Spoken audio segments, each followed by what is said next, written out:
Hey folks, I'm Sarah and I'm on the 2025 jury for what I think is the best book prize for literary fiction from small presses. It's called the Republic of Consciousness Prize, United States and Canada, and it is dedicated to literary fiction from small presses in North America.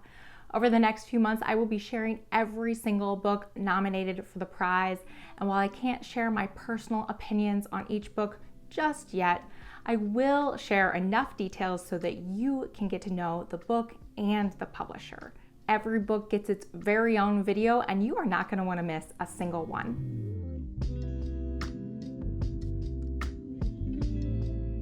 Next up is book number 30, Diving Board by Tomás Downey, translated by Sarah Moses and published by Invisible Publishing.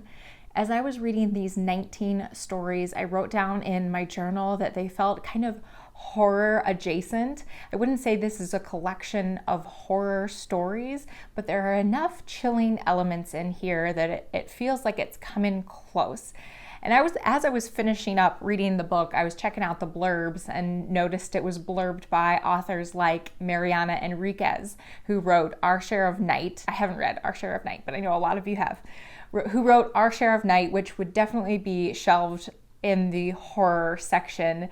And I feel like the kinds of authors that are blurbing books are often a clue as to what kind of fiction you are looking at. And so I feel like my assessment of this as horror adjacent is getting near the mark. Most of these stories have some sort of fantastical or speculative element, though not all of them do. There are ghosts, there are magic seeds, there are aliens in here. There are many recurring themes in here, such as family and losing a loved one, failed relationships. The trials of parenthood come up again and again and again in these stories. There is a story about sisters who conduct a pig sacrifice in order to fix something not so good happening at home. There's a story of a young mother who insists on performing her remote job while also caring full-time for her baby, and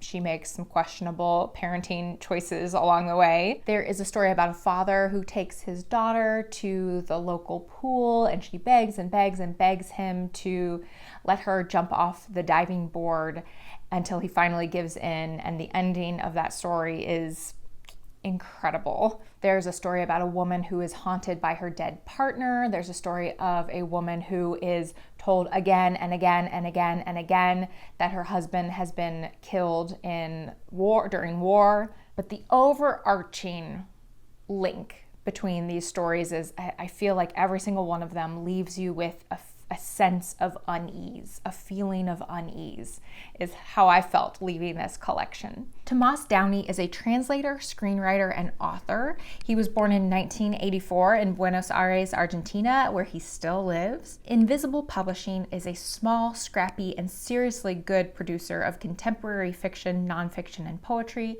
with an emphasis on Canadian authors. And they say, as a not-for-profit publisher, we are committed to publishing diverse voices and stories in beautifully designed and affordable editions.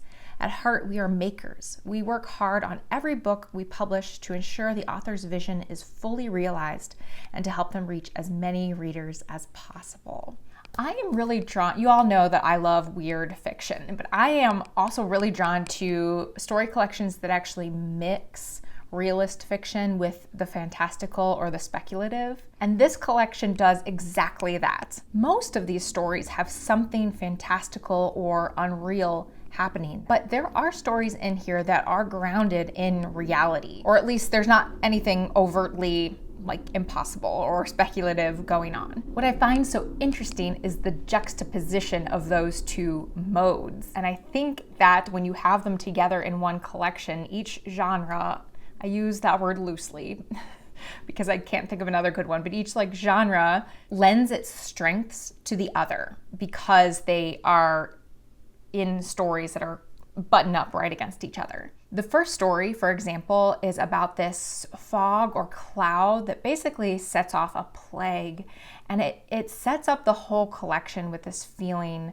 of something eerie or unsettling or otherworldly. But then the second story is for the most part, from what I can remember, is a purely realistic family drama. But the eeriness of that first story lingers into the second one. And so I feel like that juxtaposition makes even the realistic stories feel haunted. And then the speculative stories, I think, borrow some of the emotional weight from the stories that are grounded in realism. There's, the stories that are have much heavier emphasis on character development. I think that lends a certain weight to all of the stories in the collection. So of course, I want to know, have you read any story collections that mix more realist fiction with stories that are more speculative or fantastical in nature? What have you thought of that mix? What are your examples? Let us know in the comments. Here is my example for you. And that's just one of many incredible books nominated by one of many incredible publishers. The long list of 10 books is usually announced in mid-January-ish, but I guarantee you there are going to be more than 10 amazing books from these nominees. So if you love offbeat, under-the-radar literary fiction, you are going to want to follow along. Click above or below for the next nominated book. If I've filmed it, it'll be available there. If not, stay tuned for just a little while longer. And in the meantime, you can click the playlist below that will contain all of the nominated books that I've shared so far. Again, my name is Sarah. Thank you so much for joining me here. I'll talk to you next time. Bye.